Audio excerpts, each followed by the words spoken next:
వరంగల్ జిల్లా కేంద్రంగా తెలంగాణ సినీ పరిశ్రమ ఏర్పాటు చేయాలని మురళీధర్ దేశ్ పాండే ప్రభుత్వానికి విజ్ఞప్తి చేశారు.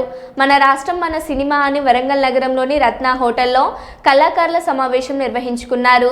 తెలంగాణ సినీ టీవీ జానపద సాహిత్య సంగీత నృత్య నాటక కళాకారుల ఐక్యవేదిక ఆధ్వర్యంలో వేదిక ఏర్పాటు చేసుకుని ప్రజాప్రతినిధులను పిలిచి వారి ద్వారా కళాకారుల డిమాండ్లను ప్రభుత్వ దృష్టికి తీసుకెళ్తామని ఆయన తెలిపారు. మన రాష్ట్రం మన సినిమా అని వరంగల్ నగరంలో సినీ స్టూడియో నిర్మాణం చేయాలని మురళీధర్ దేశ్ పాండే కోరారు. ఇక్కడ ఉన్న టాకీసులు కానీ అక్కడ ఉన్న ఏదో రకంగా టైకి తీసుకురావాలని పెట్టుబడి పెట్టి సినిమాలు తీసినా కూడా ఎందుకు లేదు అంటే ఆంధ్ర వాళ్ళ పెద్దలం ఇంకా కొనసాగుతూ చేశారు. మన కరోనా చంటే సీనారాయణ తీసుకోండి మరి ఇక్కడ ఉన్నటువంటి ఆ కళాకారులు వాళ్ళు తొక్కేస్తా ఉన్నారు. ఆ తొక్కి గత 2 నెలలుగా హైదరాబాద్ నగరంలో ఒక 4 సార్లు ఈ రాష్ట్రంలో ఉన్న కళాకారులందరూ కూడా పూర్వాభివృద్ధి చెందాలి. మన తెలంగాణలో ఉన్న కళాకారులు కూడా సూపర్ స్టార్ అయ్యే దిశగా మన ప్రయాణంలో ఏదైతే ఒక సినిమా రంగం ఆ సినిమా రంగాన్ని ముందుగా మనం కాపాడుకోదలుచుకుంటే మిగతా కళా సంస్థలన్నీ కూడా మన వరంగల్లో ఏర్పాటు చేయడం జరిగింది. మరి వాస్తవంలోనూ భవిష్యత్తులో ఒక పట్టు పట్టగలిగితే మనం కళాకారుడు ప్రభుత్వాన్ని దించగలుగుతాడు, కళాకారుడు ప్రభుత్వాన్ని గద్దెకి తీసుకురాగలుగుతాడు. ఈ అంశాన్ని మనం గత కొన్ని 10 సంవత్సరాలుగా చూడగలిగినాం. కేసీఆర్ లాంటి వాడు ఒక్క నియోజకవర్గానికే పరిమితమైన వ్యక్తి కేంద్ర మంత్రి కాగలిగాడు. ఒక్కరినే నియోజకవర్గంలో పెరిగినటువంటి వ్యక్తి రాష్ట్ర ముఖ్యమంత్రి కాగలిగాడు. తెలంగాణ ప్రాంత విముక్తి కోసం పోరాటంలో బలిదానాల తర్వాత సబ్బండ వర్గాలు కలిసి పోరాటం చేస్తే తెలంగాణ అమరుల కుటుంబాలు వచ్చినాయి. ఉప్పరయ్య గారు వచ్చినారు, శ్రీనివాస్ గారు వచ్చినారు, పోలమ్మ గారు వచ్చినారు.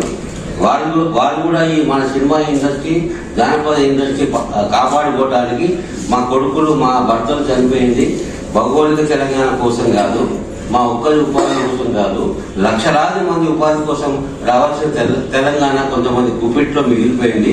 మీ పోరాటంలో మేము భాగస్వామి రూపాయలను ఒకసారి లేచి నిలబడి లేచి అందరికీ ఒకసారి నమస్కారం. అందరికి మీరున్న ఒక ప్రోగ్రాం పెట్టుకొని మొట్టమొదటిసారి 33 జిల్లాల నుంచి ఉమ్మడి జిల్లాల్లో 10 జిల్లాల్లో 500 నుంచి 1000 మందికి తగ్గకుండా సదస్సులు పెట్టుకొని చివరిసారిగా ఒక 3000 నుంచి 5000 మంది హైదరాబాద్కు పోయి శిల్పారామంలో ప్రదర్శన చేస్తూ మంత్రులను అక్కడికి పిలిచి అంతమంది కళాకారుల ముందు మనం నిర్ణయించుకున్నటువంటి డిమాండ్స్ ఏదైతుందో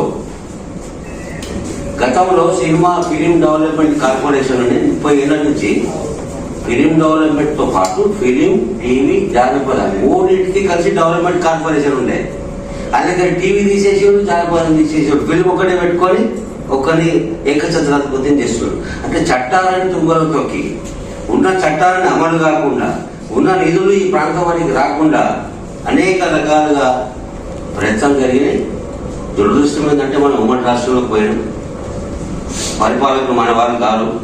మనవాడబడిన ప్రజాప్రతినిధిగా ఉన్న మన సమస్యల మీద ప్రస్తావించి పోరాటం చేసి సాధించుకున్న దృష్టిలో ఉన్నాం. కాబట్టి ఇప్పుడు మనం సర్వస్వతంత్రులు. మనం ఎవరిని వద్దట్లేదు. భారతదేశంలో అందరూ ఉండొచ్చు, అందరి చేసి. కానీ ఏ రాష్ట్రం అయితే సినిమా ఇండస్ట్రీ ఉంటుందో దాని పేరే తెలుగు అంటున్నారు వాళ్ళు. తెలంగాణ ఇండస్ట్రీ అంటలేరు.